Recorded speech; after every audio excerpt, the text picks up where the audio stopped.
ختم نبوت کا عقیدہ ہمارے نبی کی وجہ امتیاز ہے، وجہ امتیاز۔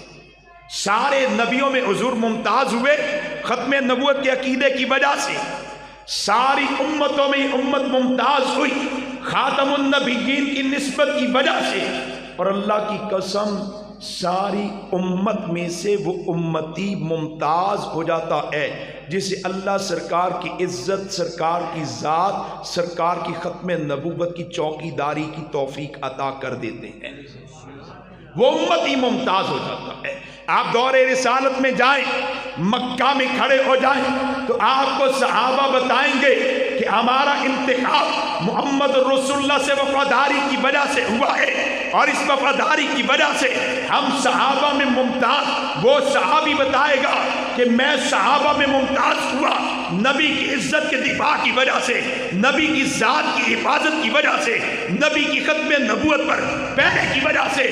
سیدنا صدیق اکبر کو دیکھے، اکیلے ہیں، مقابلے میں پورا مکہ والے ہیں، سیدنا صدیق اکبر حضور پر پہرا دیتے ہیں اور ممتاز ہو جاتے ہیں۔ حضرت زید پہلے شہید اسلام حضرت زید ہیں، سیدہ خدیجہ کے بیٹے ہیں، نبی پر جب مکہ میں حملہ ہوا زید رکاوٹ بن گئے، سیدہ خدیجہ کے بیٹے رکاوٹ بن گئے اور مکہ والوں کے مقابلے میں آئے، شہید ہو گئے، صحابہ میں ممتاز ہوئے۔ آپ مکہ کے حالات کو لے، آپ کو وہ صحابی ممتاز نظر آئے گا جس صحابی نے عزت رسول پر پہرا دیا، وہ صحابی ممتاز نظر آئے گا جس صحابی نے ذات پیغمبر کی حفاظت کی ہے۔ آپ مدینہ آ جائیں، مدینہ ہجرت کے بعد جو پہلا مارکا ہوا اس کا نام کیا ہے؟ پہلی جنگ کا نام کیا ہے؟ جنگ بدر۔ جنگ بدر، صحابہ اور بھی موجود تھے لیکن جو بدر والوں کی شان ہے وہ کسی اور کے حصے میں، اس وقت صحابہ اور بھی تھے لیکن جو بدر میں آئے وہ سارے صحابہ میں ممتاز ہوئے۔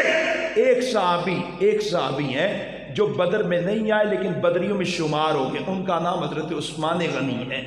حضرت عثمان غنی وہ بدر میں آئے نہیں لیکن بدریوں میں شمار ہوئے، بدریوں والا مقام ملا، یہاں تک کہ مال غنیمت میں سے بھی حضرت عثمان کو حصہ ملا۔ کیوں؟ سرکار جب بدر کی طرف جا رہے ہیں، ابو سفیان کے قافلے کو لینے جا رہے ہیں تو آپ نے عثمان سے کہا عثمان میری بیٹی کی طبیعت ٹھیک نہیں ہے، بیمار ہے، تکلیف زیادہ ہے، آپ مدینہ میں ٹھہر جائیں، میری بیٹی کی خدمت کرے۔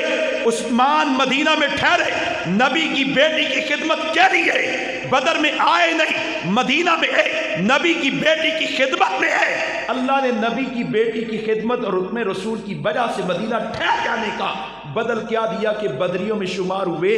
میں کہتا ہوں نبی کی بیٹی کی خدمت کا اجر یہ ہے تو سرکار کی حفاظت کا اجر کیا ہوگا؟ سرکار کی ناموس پر پہرے کا مقام کیا ہوگا؟ ایک صحابی جو بدر میں نہیں آئے، بدریوں میں شمار ہوئے، بڑا درجہ بدریوں کا۔ بدریوں نے بدر کے میدان میں آ کے کون سی نیکی کی ہے؟ تلاوت قرآن کی، ذکر کی، خیرات کی۔ بدر میں آنے کے بعد بدریوں کی نمایاں نیکی، محمد الرسول اللہ کے ساتھ وفاداری ہے۔ یہ میدان ہے، دشمن مقابلے میں آیا، غور سے ان باتوں کو سنیے گا۔ دشمن میدان میں آیا اور 1000 کا لشکر ہے، زرائیں پہنی ہے، تلواریں ہاتھ میں ہیں، نیزے ہاتھوں میں، تیر ہاتھ میں ہیں، اور ادھر صحابہ تو 2 گھوڑے ان کے پاس، چند تلواریں ان کے پاس، لیکن یہ کھڑے ہیں۔